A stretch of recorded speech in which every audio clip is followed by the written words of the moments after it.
and welcome to the Prescribing Prosperity podcast with John and Alex Soutsos. Gentlemen, I am really excited about this episode today. In fact, I'm tempted to make a wager, but I'm not really a betting man, that this might be probably one of your more popular episodes ever once people begin listening to it. Well, based on the content, by the way, thank you, Bill. Good to see you too. Good, thanks, John. Based on the content, we hope we can make this not so popular because the subject matter is one that creates a lot of stress for people. Oh, it sure does. It sure does. And you know what? Often the discussion centers around how it's the money aspect of it that creates the stress. But actually, Alex, it's a lot bigger than that. You want to kick this thing off? Yeah, absolutely. So the purpose of today's episode is we're gonna talk about the retirement crisis that no one is really talking about. And as you eloquently suggested there, Bill, a lot of people spend time focused on the financial aspect of, can I afford to retire? And we'll touch upon that briefly. But the majority of what we're going to be discussing here today is, should I retire? Because a lot of people, it's one thing to get to your number, and then you have the freedom at that point to say, I can work as little or as much as I want to do. And that's ultimately what our goal is. Our goal is to help people get to that point as quickly as possible so that they can say, I no longer feel the stress or the pressure of doing this because I need to provide for myself financially. I'm doing it just because I love what I do. The challenging aspect for a lot of people, and we speak a lot about physicians, but this is applicable to people of all different professions, is that once you have the financial wherewithal to be able to retire, it's, should I retire, that becomes a very challenging issue, because it's not just a financial decision anymore. It is a psychological and it's an identity decision. So think about, for example, a physician. Let's start with them. You spend 10 years in post-secondary institutions getting ready for your career as a physician, going to school, doing residencies, et cetera, et cetera. And you then get into your career in and around the age of 30. You then spend, let's say, the next 30 to 35 years working. You build a routine, you build an identity. Being a doctor is no longer just your profession, it's who you are. It's how you identify yourself. Mm-hmm. It's how you view who you are in terms of your social interactions with people, in terms of your day-to-day routine. Everything about that world becomes part of who you are. And it's not just about doctors, though. It's about, no, it's not. This is just an example. Well. Yeah, exactly. This is just an example. We see this a lot in professional athletes. A lot of professional athletes really struggle post-retirement. People look at them and say, how can you struggle? You're 40 years old. You have your whole life in front of you and all the money in the world. But it's not the money that is the missing factor. It's the loss of identity. It's a death in a way. Well, the death of who you were. I want to jump in here for 1 second, because I want to pick up on that point for one quick second here, mm-hmm. Alex, because with all due respect, and I love you dearly, all right, but this is a topic that John and I can really closely identify with, because you mm-hmm. spend an entire lifetime putting energy, putting focus, putting purpose into something, whether it's being a doctor, whether it's being an athlete, whether it's being a journalist, whatever it is. And it's suddenly somebody says to you, you're going to retire, and you wake up the next day and all of that purpose, all of that identity is gone. It's not there anymore. And you're like, what did I just do? I know I'm okay monetarily. I know I'm fine money-wise. But the crisis becomes so much bigger than money, because it's an emotional and it's a psychological one, where you're like, and John, it really comes down to, you've spent an entire life having a purpose, and then suddenly you wake up the next day and you don't have a purpose. And then therein lies an answer in a lot of ways, isn't it? You need to keep that purpose. I personally think retirement's like a bad idea in the sense of retiring. Well, I need to distinguish between, by the way, I agree with everything you said, Bill. You need to distinguish in the 21st century why we're having this crisis and why people in the 20th century were not necessarily having this crisis in the same to the same magnitude. And that is because our longevity has changed dramatically. So thinking back on my parents' generation and even the generation before that one, they were typically people would leave high school. Very few attended post-secondary. They would latch on to a company, start from the bottom, work the way up, get to age 65, retirement party, gold watch. Here's your pension, 2 years. Husband has a heart attack, age 67, 68, dies. Pension money goes to the widow. Widow lives another 5 years. She has a heart attack and dies. And that's it. That was life. Now, people are living to 90, they're living to 100, some people beyond 100. And so, for many, retirement, if you literally stop working or stop earning money, retirement can be as long as your working career. And this puts more emphasis on how you're going to pay for it. Because as long as you're working, you're covering your standard of living. But retirement today is even more critical because you need to figure out how to pay for it for 30 years potentially.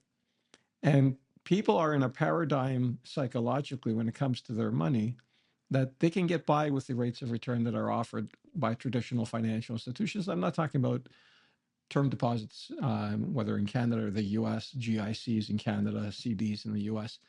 Forget that. Yeah, no one's going to get by on that unless you have $100 million or something ridiculous. So these all-in-one portfolio solutions that have typically are balanced portfolios, 60% stocks, 40% bonds, and they're available both in Canada and the US. And this is where the majority of people, when I say majority of people, the largest portion of the population who is likely working for somebody else, as opposed to self-employed people who own a business or professionals who are high income. These people have been told by their financial institution, look, answer these questions. Here's the result. You're in the balanced portfolio. This is how every pension fund in the world is managed. So you're good with this. Problem is, rates of return are, even in those instruments, are between 5 and 7% long term. And 30 years, they're not going to cut it for 30 years. You're going to take a cut in your standard of living because you can't spend 5 or 7%. You got to spend less than that to accommodate inflation. So you can probably start with 3 or 4% drawdown on that amount. And over the course of time, as the value of the portfolio potentially goes up, you can adjust it slightly upward, but you're taking that initial transition from working to not working, you're taking probably anywhere from 20 to 50% cut in your standard of living. And that is very difficult for people psychologically to handle. Never mind the other psychological aspects that we're going to be discussing in this episode as well. So this is why it's really important to people arriving at retirement that we come across them and we chat with them and we say, we have this better solution. Oh, it's too late for me. I got a guy. No, you don't. You may have a person, but you don't have a person who's doing it the right way. And your challenges financially are not losing money. Your challenges are outliving your money. And I learned this the first week I started my career in 1986. My first big client was a 74-year-old retired businesswoman. And I used the phrase long term, and she stuck her hand in my face and said, "Just a minute, young man. I don't buy green bananas anymore. Don't talk to me about long term." Instinctively, I just said, well, your risk is not, at your stage in life, your risk is not a decline in capital markets today. Your risk is you live longer than your money lasts. And that's longevity risk. And that's what you got to deal with. So that's the first stage of retirement, and for people who think they have enough, but probably don't have enough. And how much is enough? For most people who are working for others, they're probably going to be looking at an amount of $2 million and up to have sufficiency. But for people who are professionals, business owners, medical doctors, their number is going to be bigger than that. It could be 4, 5, 8, 10 million in order for them to be financially comfortable. So it's different for everyone. This is why people need individual counseling. But it should also be a wake up call to everyone who thinks that their all in one portfolio solution at their favorite financial institution is somehow the optimal scenario. It is not. It is optimal for the financial institution because it's simple and low risk for them, but it's not giving me, it's not going to give them what they need to have longevity with their capital. So Yeah, but why don't you give people the rough and dirty back of the envelope calculation as to how they can determine if what their number is and whether they're ready to retire? So typically, as I said, if you're working for somebody else, you need when you get to 2 million, you start getting a lot of flexibility. If you factor in because with 2 million, if you take 5% of 2 million, that is 100,000. So for 100,000 for the majority of the population is plenty. And if you add that the Canada Pension Plan here, the equivalency in the United States, then most people are going to be looked after just fine. As I said, if you're a medical doctor and you're earning $500,000, obviously your number is going to be a lot bigger. Yeah. So you're going to be probably looking at anywhere from 5 to 10 million Yes, in that range. I think instead of doing it in that way, I think the way you should do it is approach it. What is your monthly expenditure? How much do you need on the monthly basis to survive? You're going to have to gross it up a little bit because, as we've talked about many times on the show, retirement is not a reduction in spending for the vast majority of people. It's just a change in the type of spending. And in many cases, it's actually an increase in spending because you need to fill your time with something. And so we'll get to that later. So let's say you take your gross expenditures that you're doing right now, and you have to make sure that it's gross of tax, because even when you're retired, when you pull money out, the majority of your money is probably going to be taxed. You're going to take some from a tax-free savings account, but the rest is going to have to be supplemented by your RSP or non-registered accounts, and those have taxable implications. So take your gross monthly expenditures, gross it up by a little bit. You can choose how much you want to gross it up by. Let's say for rough purposes, 10%. And then you take that money and you divide it by 5%, as my dad said. So you take that monthly expenditure, turn it into an annual figure. So let's say it was $100,000. Divide it by 5%, because that is the rough way that our industry has always used, between 4 and 5%, to determine how much money you need, and that is your total number that you're working towards. So if you divide, as my dad said, $100,000 by 5%, that'll give you a figure of $2 million. And so that is the rough and dirty way of coming to a rough idea as to how much money you need in order to retire. And that is not going to be the case for everybody. And that's why we said he said it's an individual, we've got to do it on a case by case basis, but that is just a kind of general overview as to how people can approach it. If you talk about the way the industry's been doing it, their general guideline is the rule of 4%. And that's actually a rounding up of 3.7, which is what the actuaries say you can spend on a balanced portfolio and not worry about running out of money. Yeah. But that's these general guidelines are general guidelines. They're not necessarily optimal, and their assumptions are based on traditional methodologies for investing, and markets are constantly evolving.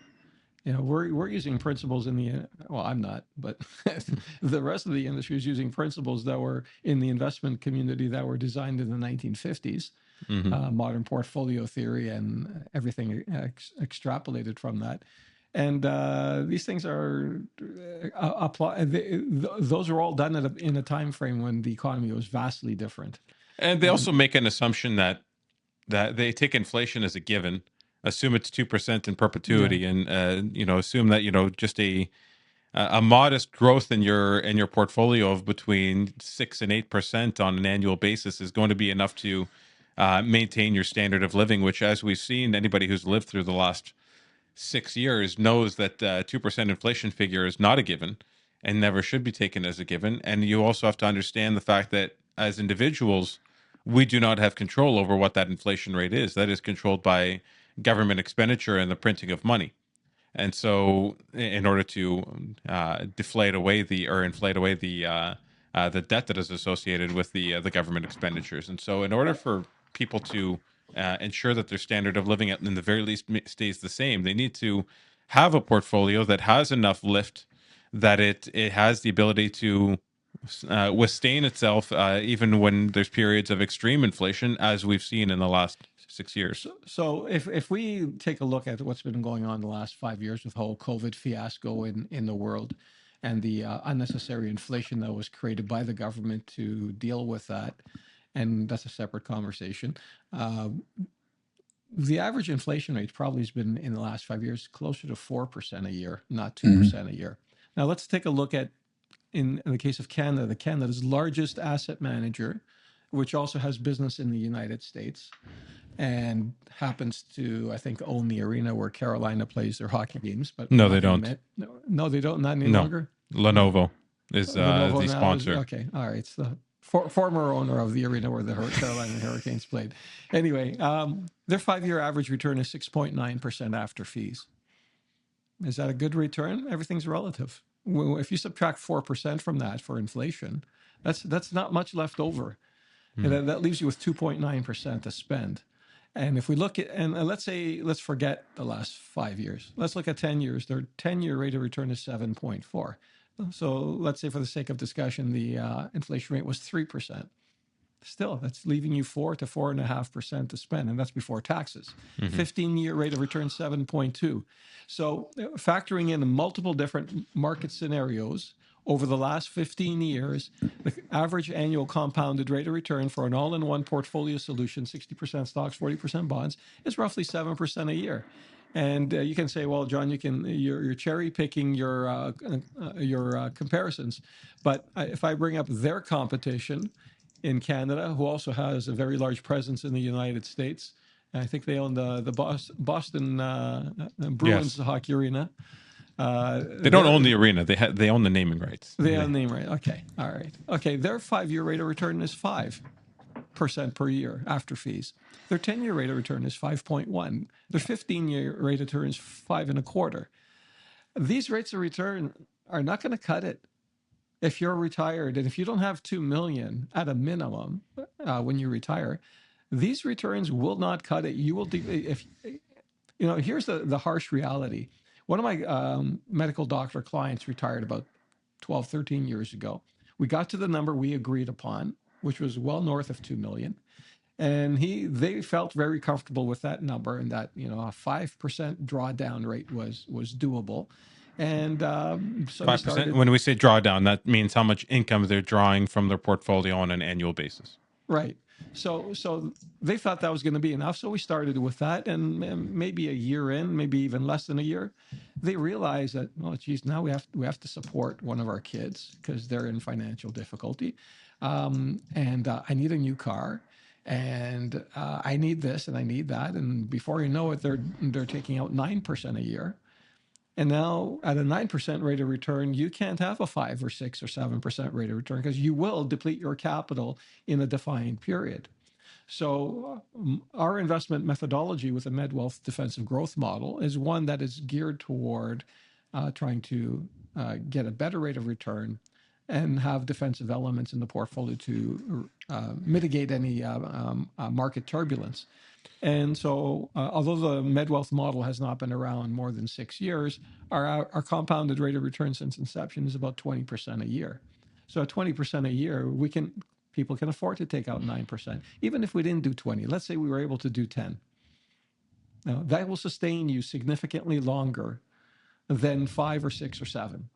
So, Jeremy Siegel, professor of Wharton School of Business, who's written many books on the subject of capital markets, revised his stock market for the long-term book and said 60%, 60-40 model is not going to cut it. You need to have a minimum of 75% in stocks. And if you look at it objectively, that number goes up. The older you potentially can live, or the longer you can potentially live, that number is greater. So people are arriving at retirement with the wrong investments, with the wrong general guidance and advice from the investment community in general and from the financial services industry in general. And then they get caught by surprise and have to take material cuts in their standard of living in order to sustain themselves. And we want to make sure that that doesn't happen to our clients. Well, and I know that, and I would encourage people who are listening to this podcast who aren't familiar with the work that you do and the portfolio returns that you have been managing to achieve, John, that they should absolutely do so. But I want to shift this now because the financial part of this is actually probably the easy part of it. You can sit down and you can talk with your clients and you can make individual assessments about where they are and where they want to be or where they should be. But the thing that you can't, well, I don't want to say you can't do. The thing that a lot of people don't take the time to do is realize that retirement is a massive, massive, massive change, and not just financially. It's a loss of social networks. It's a loss of purpose, status. Exactly. I have been the surgeon I've been the lead cardiologist. I have been, the director of editorial whatever. Suddenly you're like, Yeah. There's a lot, Bill, that happens after retirement. So Yeah. one of the major items is a loss of a spouse. And what kind of anxiety that brings about. So you're 65 or 70 years old. All of a sudden, you lose your spouse. Now you're on your own. That person that was there to be your sounding board for the last 40 years is gone. The person that you invested your passion into and all your emotions, they're gone. There's significant emptiness with that. That creates psychological anxiety. You're by yourself.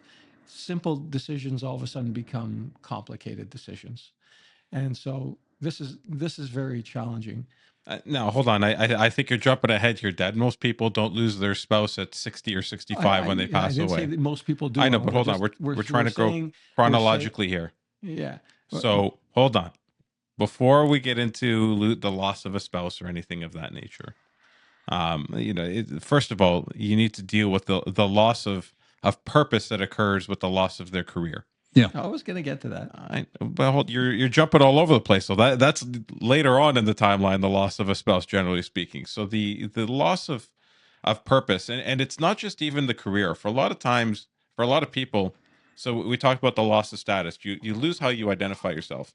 You also lose. Generally, when you're in your career, you're working towards something. Whether it is I'm working towards building my business, I'm working towards becoming the chief of staff or the chief of surgery at this hospital, or I'm working to become the head of this department. There is some brass ring out there that you are constantly reaching for.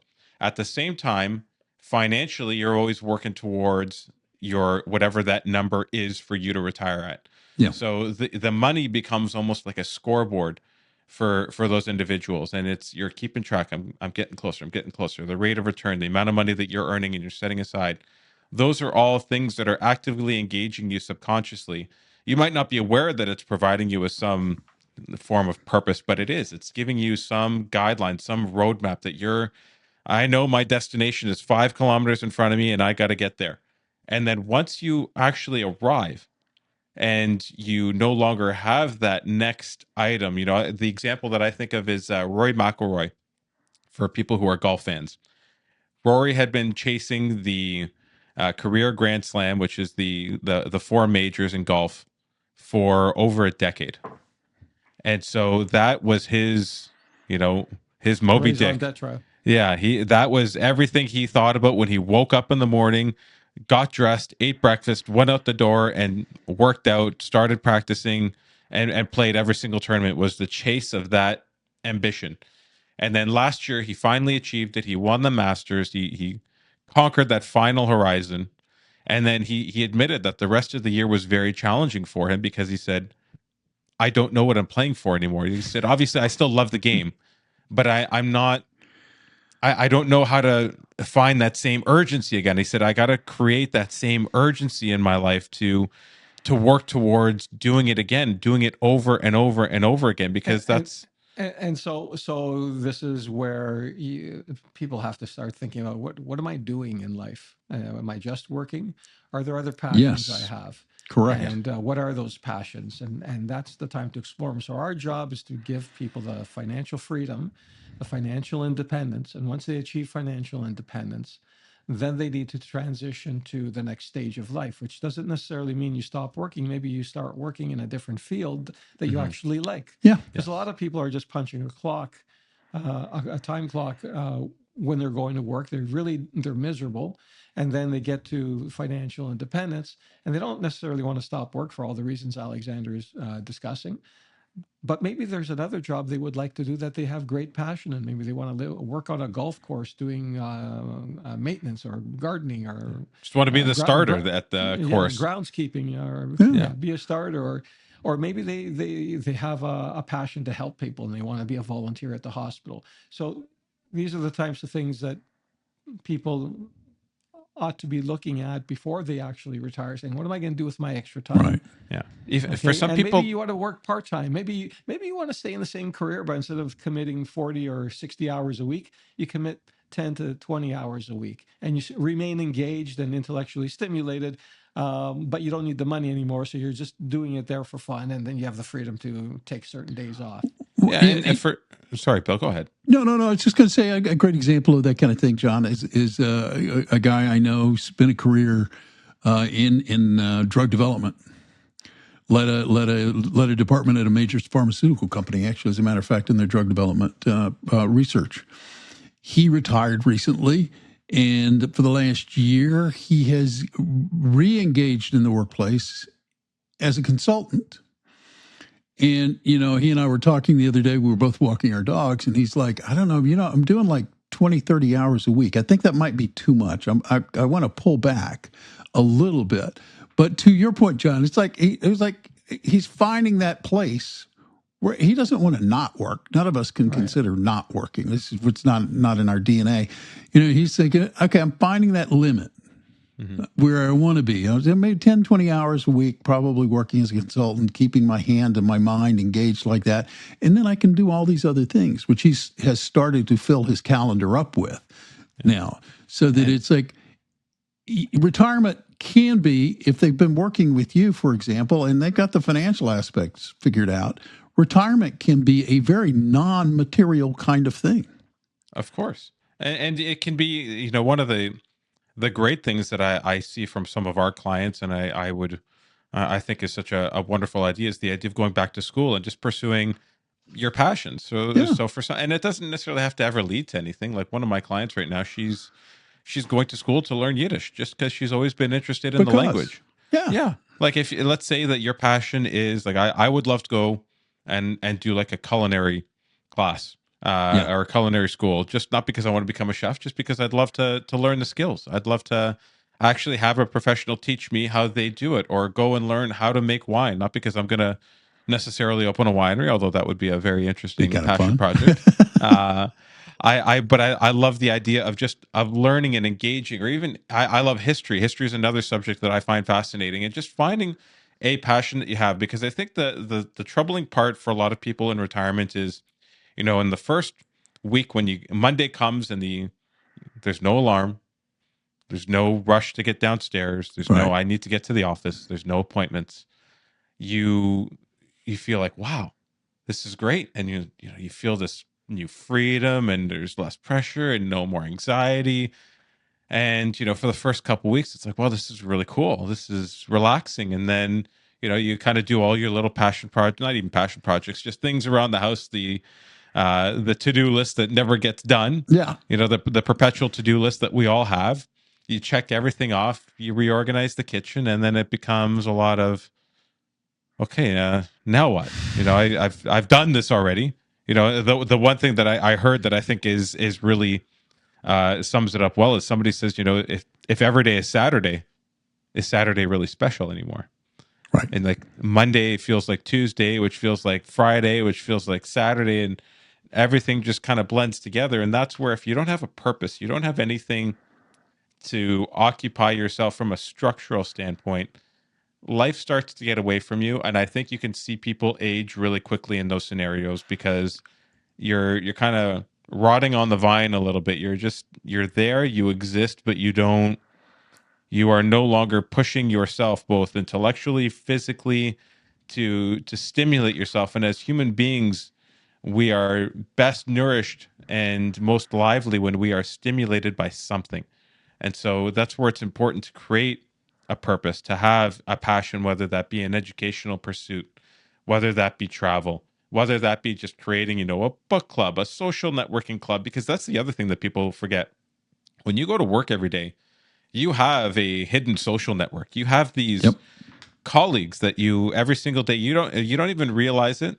Maybe you do on some level, but on a very subconscious level, because it's just a peripheral component of the job itself. I used to when I transitioned away from working downtown with a couple of the different firms that I was with to working with my dad. There was when I'm with my dad all the time, it's a different cadence of work and different cadence of the week, as opposed to when I Mhm. was working downtown in an office with a group of people who were all around my age. There was a different kind of social life that existed with that group of colleagues, and not to say that one is better than the other. It was different. And when I left that world and I moved into this world, I noticed that difference. And again, not that it was a bad difference, it's A different. difference. And you become aware of it once it's gone. You're more aware of it once it's gone. It's the same thing for people who retire. So they go home and now they don't have colleagues to speak with. They don't have clients to speak with. The phone's not ringing as much. And you spend a lot of time with your spouse. And we're going to circle back to what my dad was talking about before.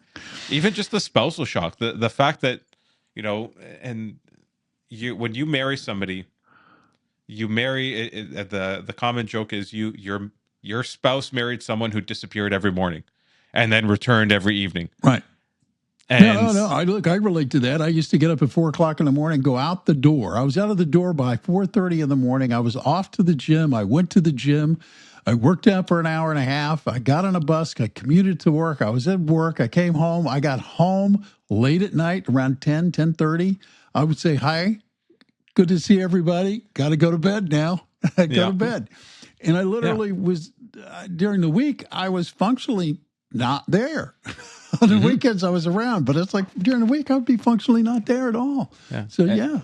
And then all of a sudden that changes one day, because it goes from you're only there 2 days of the week, Bill, and a couple hours here and there during the week, to every day, All the time.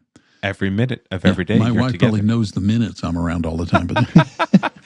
And so and not to put pressure on anybody's marriage or anybody's relationship, some people handle it better than others. Some spouses do really well together. It's just the nature of their relationship with each other. They share a lot of common interests, and they can engage in the same activities, and it doesn't bother them. For some, they need to have their own independent external networks in order to keep them engaged. Then they can regroup with each other, for the other portion of the day. And so you kind of have to relearn your marriage in a way. You have to relearn how your relationship works, because when you're on top of each other all the time, and I don't mean physically, I mean in your in interactions, everybody's yeah, space all the time. you're Yeah. you're all around each other, and you kind of pick up on little habits and details and things that maybe you didn't notice because you weren't around all the time to notice. Like, why do you leave your socks there in the middle of the floor? Why do you have piles of laundry in different rooms of the house? Why can't your dishes make it all the way into the dishwasher as opposed to landing on the counter beside the dishwasher? Like those things. It sounds trivial to say right now, but when it becomes your every single day, that becomes Well, challenging. And then well, you yeah, go because through it. it, Go ahead. it turns into it's a if for people they need to realize that retirement's a complicated matter in the sense of, yeah, you've lost your purpose, you've lost your social network, your relationships, as a matter of fact, undergo necessary change because things happen, because change makes things different.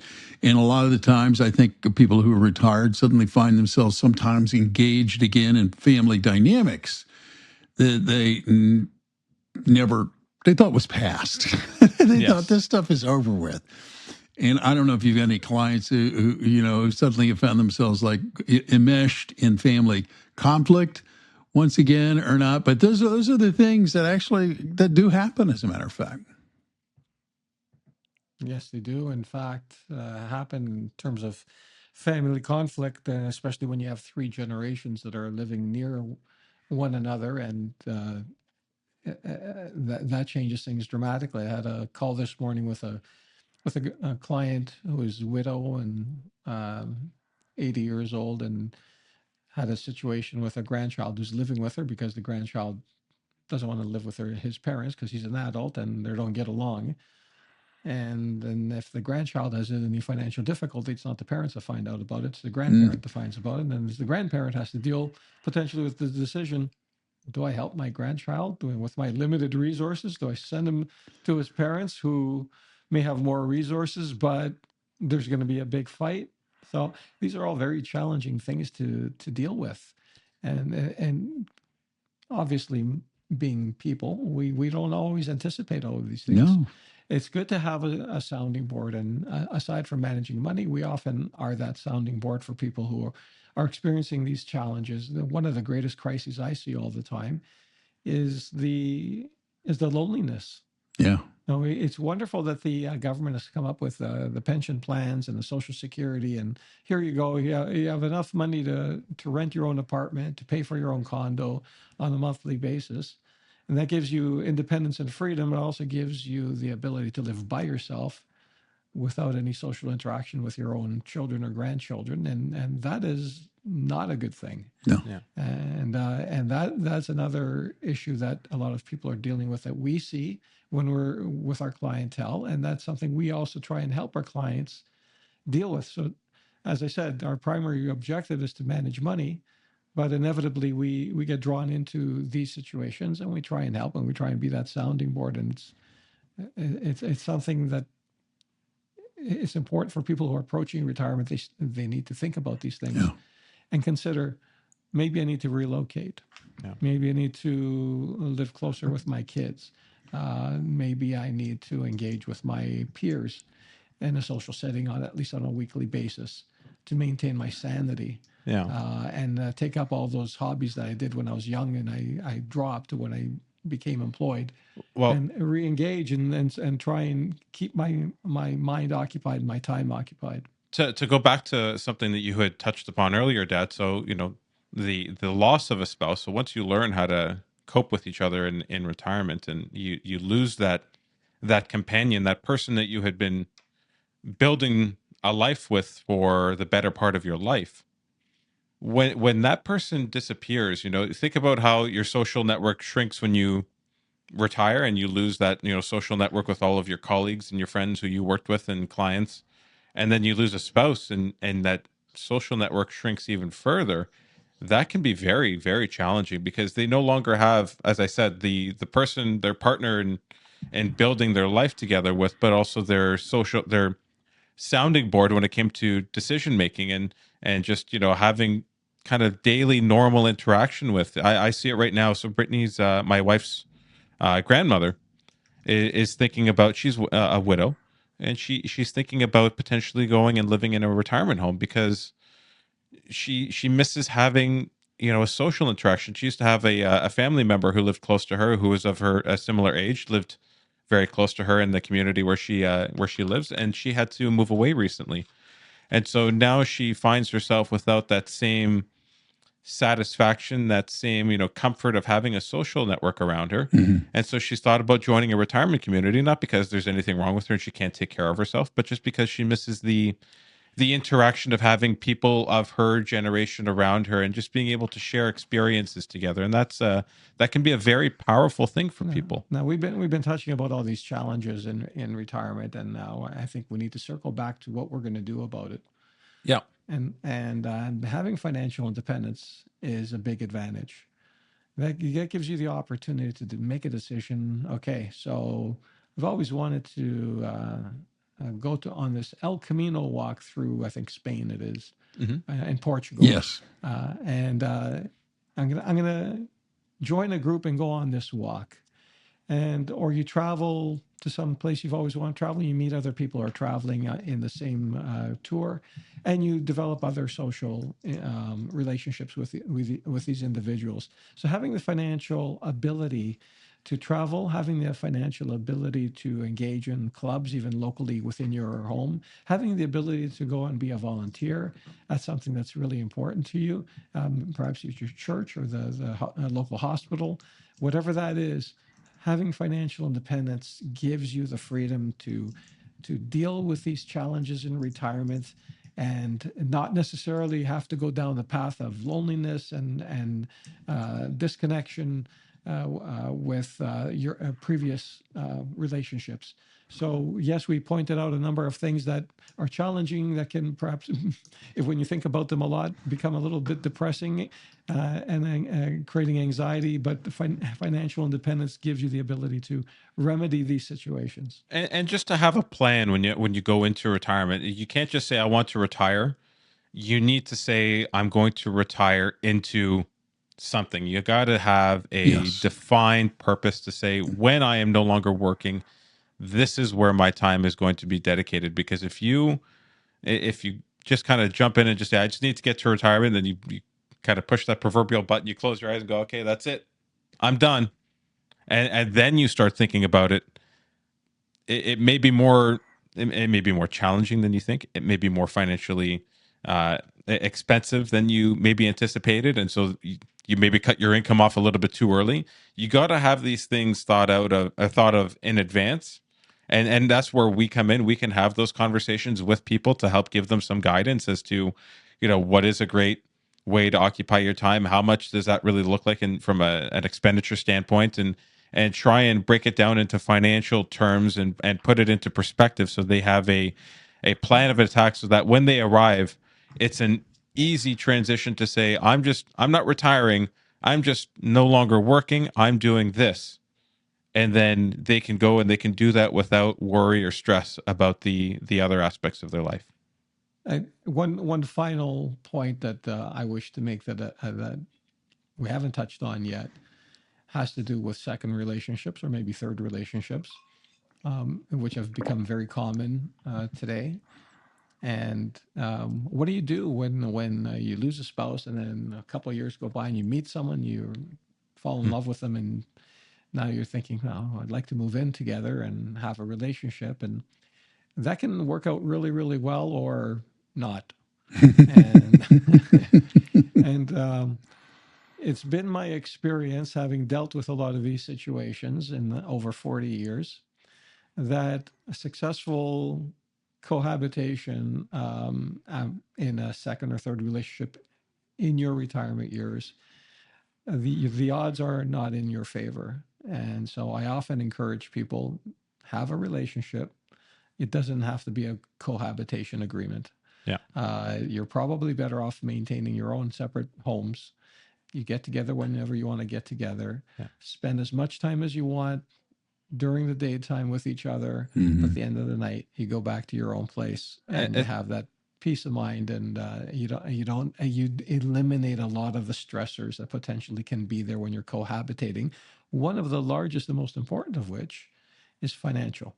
Yeah. I was going to say, especially when you come in on unequal footing financially. It becomes very the party that enters that second relationship or subsequent relationship with more to lose, let's say, because of their financial status. They put themselves at risk if the relationship does not go well. You can either arrange for a prenuptial if you decide you're going to cohabitate, or you can just eliminate the issue by not cohabitating. Yeah, and I think that's a good piece of advice to consider. And then there's no challenge, and so let's say it does work out for you, and that's wonderful. Then you have the whole issue of who gets the money. Yeah. Okay, so here in Canada, with a registered retirement income fund, which is what happens after age 71, your retirement account begins to pay out. When you pass away, it can go to your spouse tax-free. But if it's a second spouse, and then that spouse passes away, then they have all your money, and your kids are left with nothing. And so that, yeah, kids are very sensitive to these things. Yeah, well, I think the one thing that everybody listening to this podcast today can take away from this with absolute certainty is that retirement is one of these artificial things that we have created for ourselves. And that when you're working with financial advisors such as yourselves, there are lots of things to consider, and certainly financial is primary in terms of, do I have enough money, and is my financial strategy on target? But life keeps going on when you retire. The job may not be going on anymore, but life keeps going on. And so all of the things that you associate with life are there. And the great thing is if they are working with financial advisors such as yourselves, they've got a sounding board to remind them there are other things to think about. There are other things to consider. And when that day of retirement comes, they're ready to do it, not just financially, but they're ready psychologically and emotionally to handle that moment that needs to be handled. And for anybody who's listening to the podcast today who is not a current client of yours, but maybe would like to talk to you because they're intrigued by this conversation, what is the best way for them to get a hold of you?